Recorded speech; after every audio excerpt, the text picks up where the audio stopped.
Asia English school ધોરણ 12ના વિદ્યાર્થીઓ, ગયા વિડીયોમાં આપણે વ્યાકરણમાં વિભક્તિઓની વાત કરી હતી. વિભક્તિમાં બે પ્રકાર છે. એક બેમાં બે પ્રત્યય લાગે છે, એક અનુગ પ્રત્યય અને બીજો નામયોગી પ્રત્યય. એની વિસ્તારથી આપણે ચર્ચા કરી હતી ગયા વિડીયોમાં. હવે આગળ હજુ થોડુંક સ્પષ્ટ થાય તેના માટે બે ત્રણ દિવસ લેટ થવાયું, પણ ફરી આપણે વિભક્તિઓની ઓળખાણ કરીશું. એક વાત યાદ રાખો કે ધોરણ 12માં સામાન્ય પ્રવાહ ગુજરાતી 008ના વિદ્યાર્થીઓ, અંગ્રેજી માધ્યમના, એમાં વિભક્તિ ઓળખાવાની નથી. આપણે વિભક્તિના પ્રત્યય ફક્ત ઓળખાવાનો છે. એક અનુગ પ્રત્યય અને એક નામયોગી પ્રત્યય. વિભક્તિમાં બે પ્રત્યય આવે. તો આ આપણે આજે ચલાવીશું. 16 નંબરનું પેજ તમે જુઓ ગુજરાતીનું, એમાં આપેલું જ છે. તો એને આપણે વિસ્તારથી સમજીએ. પહેલાં આપણે પ્રત્યયની ઘણી ચર્ચા કરી. કયા કયા પ્રત્યયો વાક્યમાં લાગે એ વિસ્તારથી ચર્ચા ગયા વિડીયોમાં કરી હતી. એટલે પહેલો વિડીયો તમે જોઈ લેજો અને આ બીજા વિડીયોને અંદર જોડી દેશો એટલે વધુ સ્પષ્ટ થઈ જશે.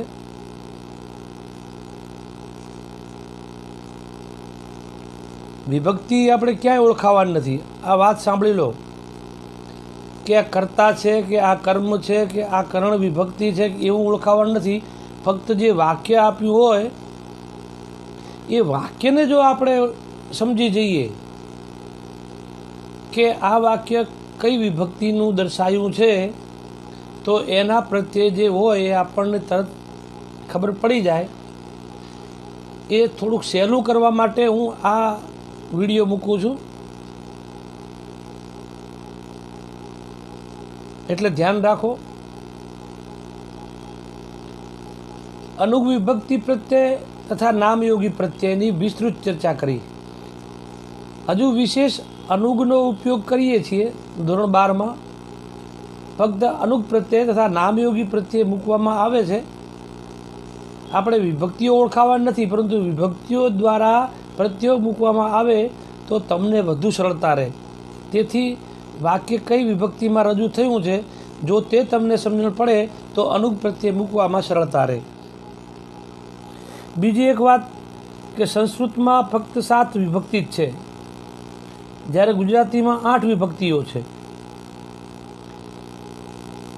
હવે એની વ્યાખ્યા હજુ સ્પષ્ટતા કરીએ કે કોઈ પણ વસ્તુ, પદાર્થ કે ક્રિયા સાથે બીજા કોઈ પણ પદનો સંબંધ દર્શાવનાર પ્રત્યયને વિભક્તિ કહેવામાં આવે છે. કોઈ પણ વસ્તુ, પદાર્થ કે ક્રિયા સાથે બીજા કોઈ પણ પદનો સંબંધ દર્શાવનાર પ્રત્યયને વિભક્તિ કહેવામાં આવે છે. એટલે વિભક્તિના બે પ્રકાર છે, એક અનુગ વિભક્તિ અને એક નામયોગી વિભક્તિ. હવે એના પ્રત્યય એ, ને, માં, નથી, ન, થી, નો, ની, નું, ના એ અનુગ પ્રત્યયો હંમેશા શબ્દની પાછળ અને શબ્દની સાથે જોડાઈને આવે છે. ગઈ ફેરે આપણે વાત કરી હતી. ટૂંકમાં વિભક્તિઓની આપણે ઉદાહરણથી ચર્ચા કરીએ. જ્યારે નામયોગીઓ છે એનો વિસ્તાર ઘણો મોટો છે, જે ગયા વિડીયોમાં સમજાવેલું જ છે. તો અહીંયા આપણે ટૂંકમાં ચર્ચા કરી લઈશું આની, કે કર્તા વિભક્તિ કઈ રીતે ઓળખાય. તો કર્તા વિભક્તિ ઓળખવા માટે કોણ, કોણે, કોનાથી આવો જ્યારે પ્રશ્ન પૂછવામાં આવ્યો હોય ત્યારે કર્તા વિભક્તિ મળે છે. અને ક્યારેક તેને શૂન્ય પ્રત્યય તથા એ ને થી અનુગ પ્રત્યય લાગે છે. એને થી લાગે અને ક્યારેક શૂન્ય પ્રત્યય પણ લાગે છે. તો પેલું આપણે ઉદાહરણ જોઈએ કે પિતાના કહેવાથી દીકરાને ખોટું લાગ્યું. કોના કહેવાથી ખોટું લાગ્યું? કોના કહેવાથી દીકરાને ખોટું લાગ્યું? તો આ પ્રશ્ન તમે સમજી ગયા. કોણ અને કોને અને કોનાથી પ્રશ્ન પૂછવામાં આવ્યો ત્યારે કર્તા વિભક્તિ બને. દીકરાને એ કર્તા છે અને ને અનુગ લાગ્યો. દીકરાને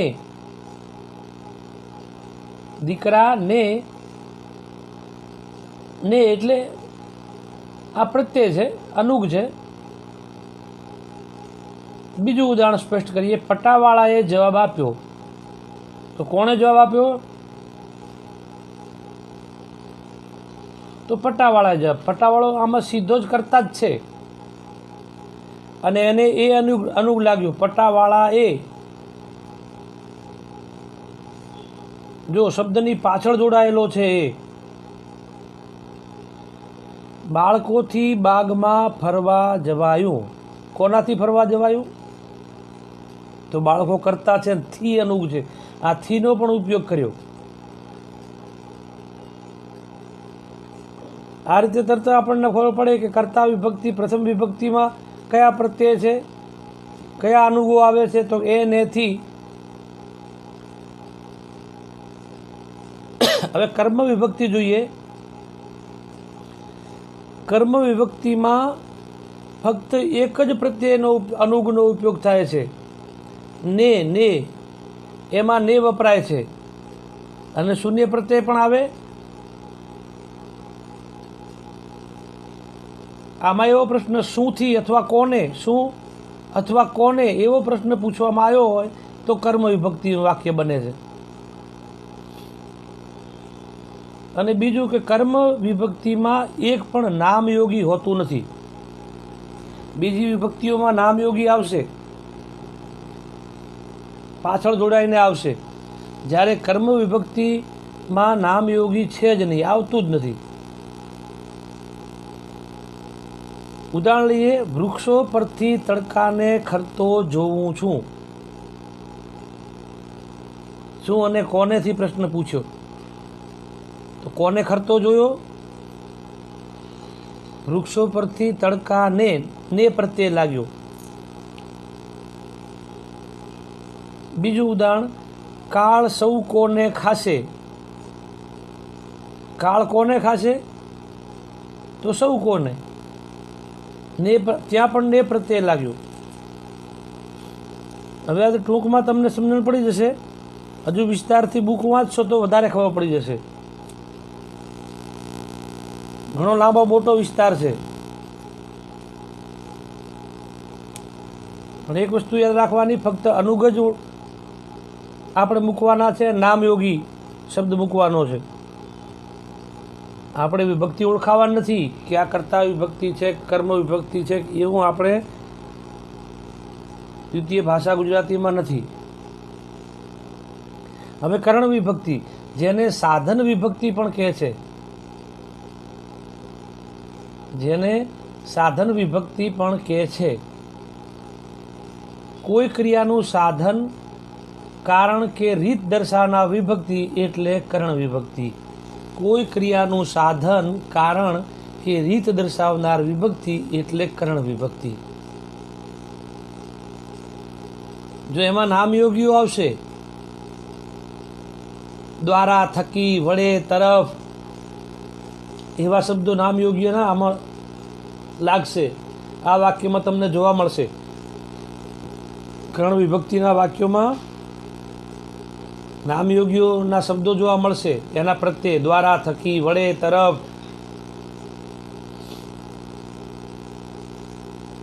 તેને એ અથવા થી,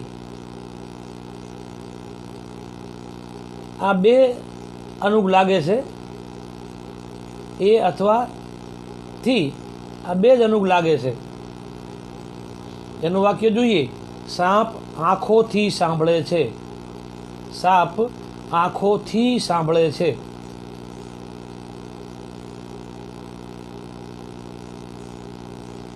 તો પ્રત્યય કયો? થી છે.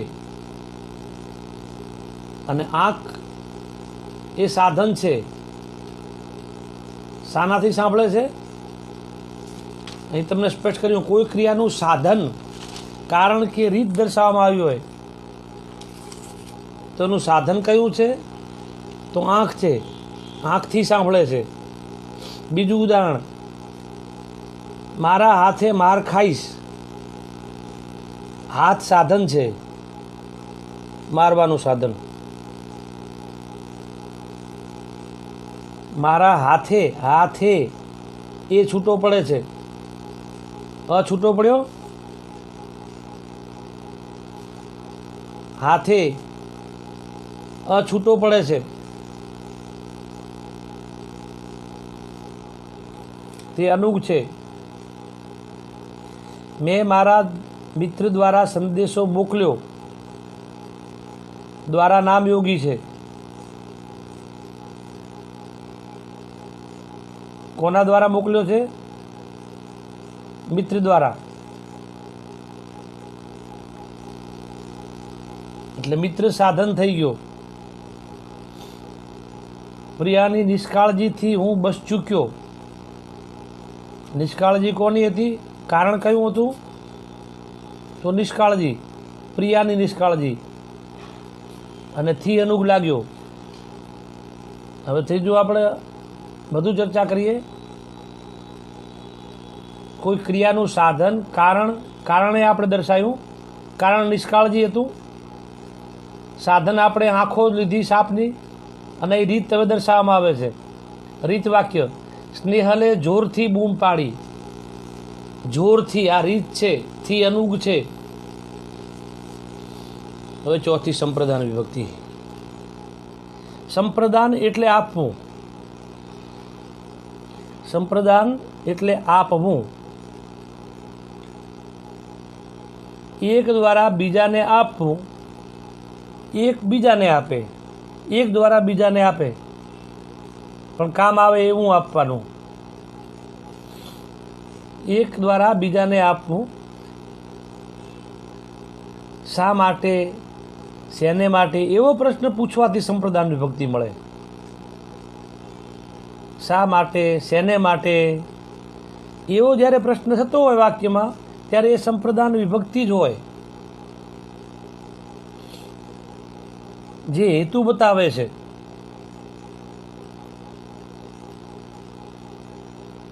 કર્તા દ્વારા બીજાને કંઈક આપવાનું હોય છે.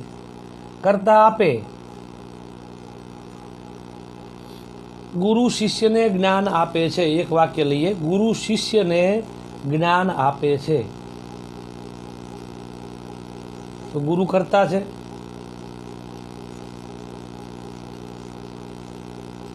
કોને જ્ઞાન આપે છે?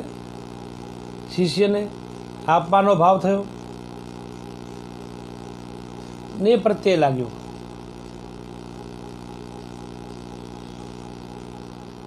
રાજા ગરીબોને દાન કરે છે. જો ને પ્રત્યય લાગ્યો, ગરીબોને. રાજા કરતા છે.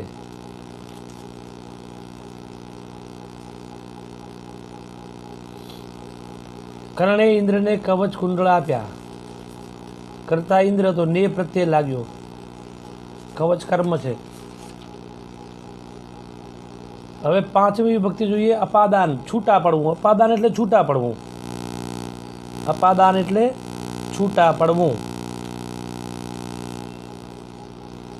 એમાંથી કે માથી પ્રત્યય લાગે. જેનાથી છૂટા પડવાની ક્રિયા થાય ત્યારે અપાદાન વિભક્તિ કહેવાય. કોઈ એક વસ્તુથી બીજી વસ્તુ છૂટી પડી હોય, કે સ્ટેશનરીથી ગાડી ઉપડી તો સ્ટેશનથી ગાડી છૂટા પડવાનો ભાવ. સ્ટેશનેથી ગાડી ઉપડી,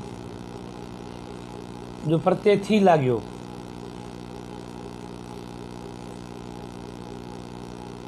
સ્ટેશનથી ગાડી છૂટી થઈ ગઈ.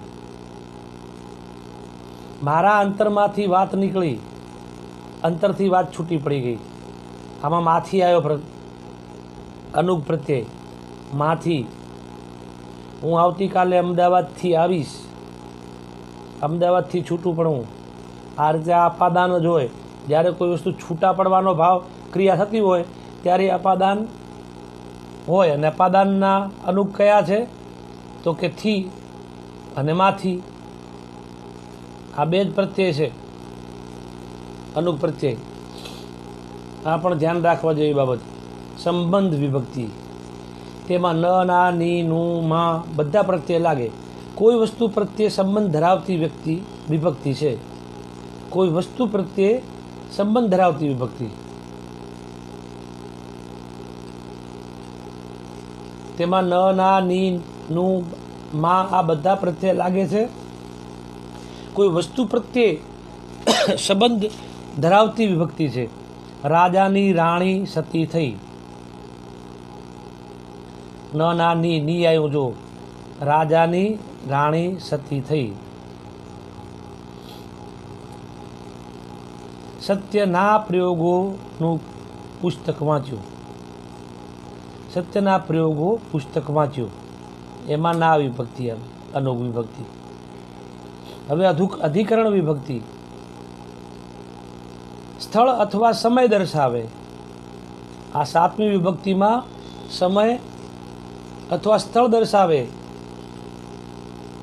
એ તથા માં અનુગ આવે છે. શૂન્ય પ્રત્યય પણ આવે.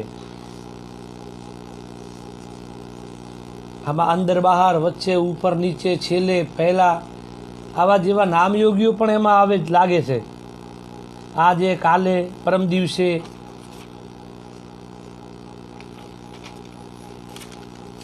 તો અધિકરણ ખાસ તો સમય અને સ્થળ એ દર્શાવે એ અધિકરણ. જ્યાં વાક્યમાં સ્થળ કે સમય બતાવતું હોય ત્યારે તમારે સમજવું પડે કે આ અધિકરણ વિભક્તિ છે અને એ અને માં એના અનુગ પ્રત્યય છે. તો ઉદાહરણ લઈએ તો છાપરે વાંદરો બેઠો છે. છાપરે એ છૂટો પડે છે અનુગ પ્રત્યય. છાપરું એ સ્થળ છે. વાંદરો ક્યાં બેઠો છે? છાપરે. છાપરું એ સ્થળ છે. બીજું વાક્ય, મને છેલ્લા ક્રમે બેસવાની જગ્યા મળી. એ અનુગ, મને છેલ્લી જગ્યા, છેલ્લા ક્રમે. દાદા અવારનવાર સાંજે ધીમે ધીમે નદી કિનારે ફરવા જતા. સ્થળ કયું છે? એમાં સ્થળે મળે છે. સ્થળ નદી કિનારો છે. મહેશ નિશાળમાં મોરનું પીછું લાવ્યો.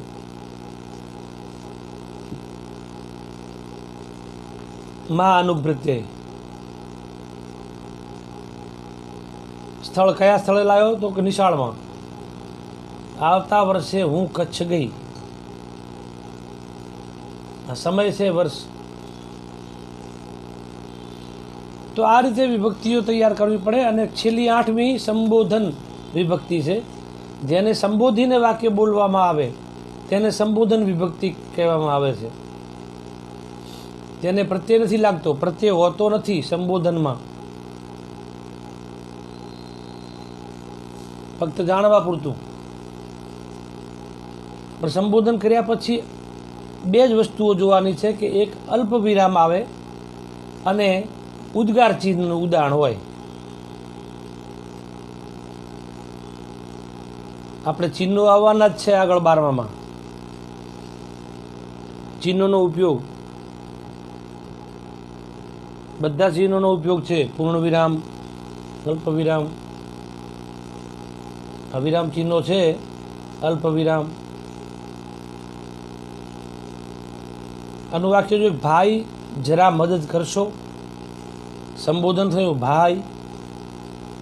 જમાદાર બંદૂક ગાડીમાં મૂકી દો. સાંભળ દાદીમાં વાર્તા કહે છે. આ રીતે સંબોધન વાળું વાક્ય આવે એ 8મી વિભક્તિ છે. તો તમને ઉદાહરણ સાથે થોડીક સ્પષ્ટતા કરી. હવે વધુ સ્પષ્ટ થયું હશે. તૈયારી તો કરવાની જ રહી, તૈયારી કરવી જ પડે. હવે તમારે 1 થી 12 લેસનનો અભ્યાસ હતો. એમાં એક બીજી વાત યાદ રાખો કે 9મું અને 12મું, 9મું જે પોયમ છે હંકારી જા અને 12મું છે પૂજા મેજરની લગ્ની. એ આપણે વિડીયા મૂક્યા જ છે, પણ એ પરીક્ષામાં પૂછાવા નથી. એ સિલેબસમાંથી કાઢેલું છે. એટલે એમાંથી સમાનાર્થી પણ નહીં પૂછાય, વિરોધી પણ નહીં પૂછાય, કોઈ પણ જાતનું વ્યાકરણ એમાંથી પૂછાશે નહીં.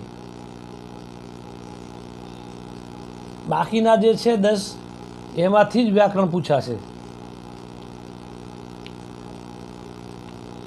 અને ત્યારબાદ પેપર સ્ટાઇલ આવશે.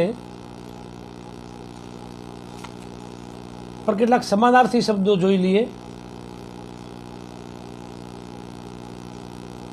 એટલા સમાનાર્થી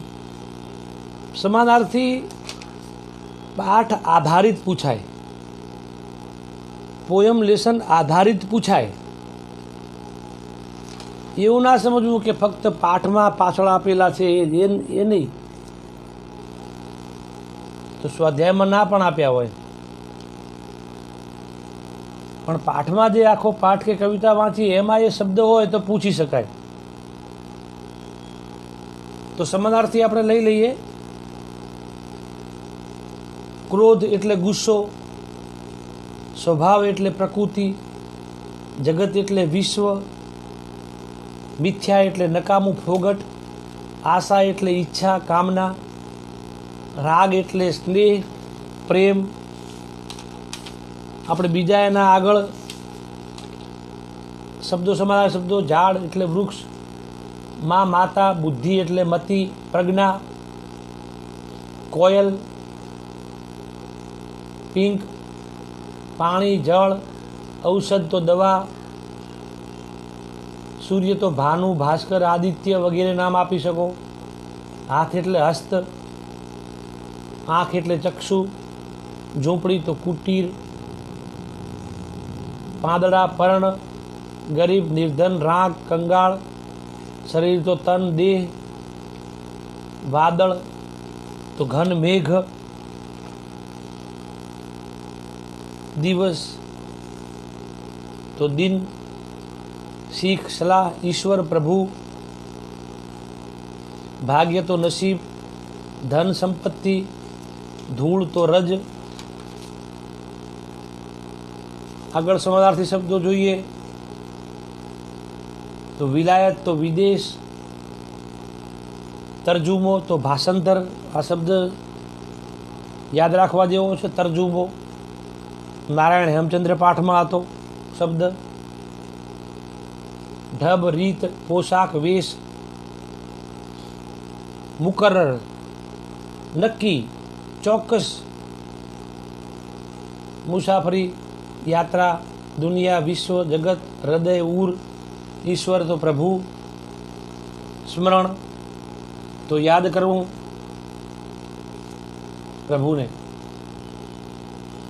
આભા તેજ કાયા શરીર, કુતૂહલ તો આશ્ચર્ય, સૂરજ રવિ ભાનુ આદિત્ય દિનકર મિહિર. આગળ પણ આપણે વાત કરી. ઓરડો તો કક્ષ, મૃત્યુ તો નિધન, માતા જનની જનેતા, માવડી પણ લખી શકાય. વિકટ મુશ્કેલ, ઉદાસ તો ખિન્ન, ઝેર તો વિષ. બીજા સમાન શબ્દો છે ભય તો ડર, ઘર તો ગૃહ, ઉદાસ ગમગીન, હાથ તો હસ્ત, અવસાન તો મૃત્યુ, દેહ કાયા શરીરને પણ કહેવાય, કોશિશ કે પ્રયત્ન, રાત રજની નિશા વિભાવરી પણ કહેવાય, સ્વપ્ન સોણલું, सपना, सुगंध तो सुवास, आँख तो चक्षु लोचन,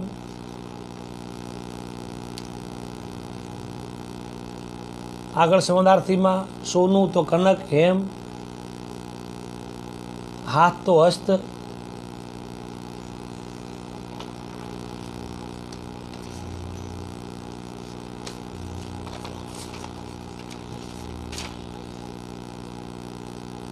रस्तो तो पथ, आशीर्वाद आशीष, वृक्ष झाड़, रात रजनी, पर्णो पान पांदड़ा घोड़ा तो अश्व तुरंग, ओरडो तो कक्ष,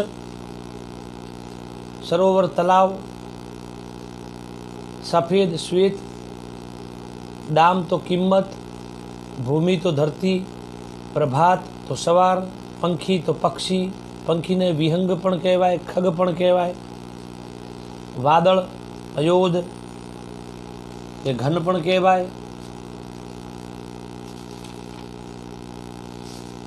अने आगळ कहीए तो पंखी ने तो मैं आगळ बात करी विहंग, अगन तो अग्नि, वन तो जंगल, मृत्यु तो निधन, हयडू तो हयू अने आभ तो आकाश।